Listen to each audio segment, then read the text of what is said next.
Hello, my name is Andreas, and I'm gonna talk about a person that gave a whole country its independence.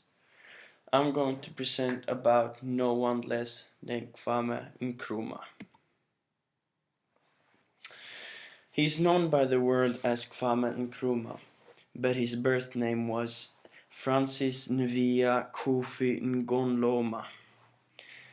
Kwame Nkrumah was born in a very small village called Nkruful in the Gold Coast, that later on, because of Nkrumah as the main factor, became Ghana.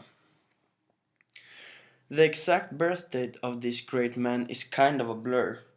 Nkrumah himself sets the birth date in September 1909, but his mother said that he was born 1912. Nkrumah's family was not poor like most of the people in Kruful.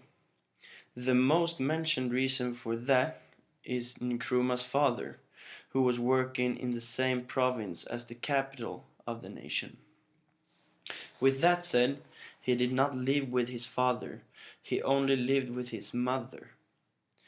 During his years of youth, Nkrumah developed into a star student, which didn't get past unnoticed because in his later teenage years, he, with the acceptance and orders from the principals of the school he went to, got the right to teach.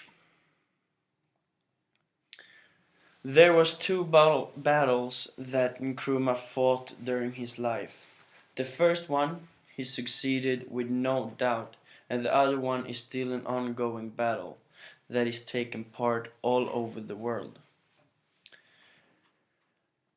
I'm of course talking about his battle to make the Gold Coast independent, which later on became Ghana, as I mentioned earlier.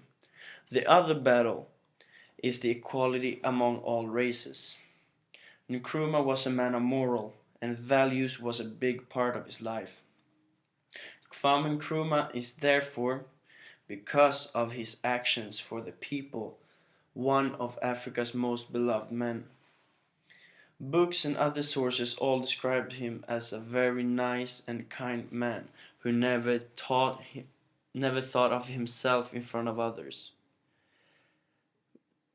That said, that it really reflects on his actions he made and the events he took part in.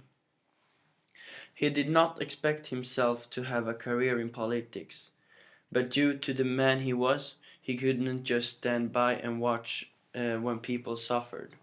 He did, after a long time studying abroad, in America and in England, become a staff in the government of the Gold Coast that soon after he joined became Ghana. Due to his actions and hope-spreading propaganda, he was by a lot of Africans called the most important man in Africa's history, and he's now compared to the legend himself, Nelson Mandela. When talking about Kwame Nkrumah and the Americans' role and recognition of him, it's not very much to talk about. The only thing that is mentioned regarding America when it comes to Nkrumah is that President Nixon and his peers called him to congratulate for him doing a great job making Ghana a free country, and that he should keep on fighting for what he believes is right. As mentioned before, he was and are still one of Africa's most beloved men. He really was a man of ideal, and now people look up to him and sees him as a role model all over the world. He were fighting battles for people all his life. Not only did he manage to get the independence of Ghana, but he also gave hope and strength to the people of Africa. He pushed his fellow Africans to believe in themselves and fight for a change if they believe it was the right thing to do. Thank you.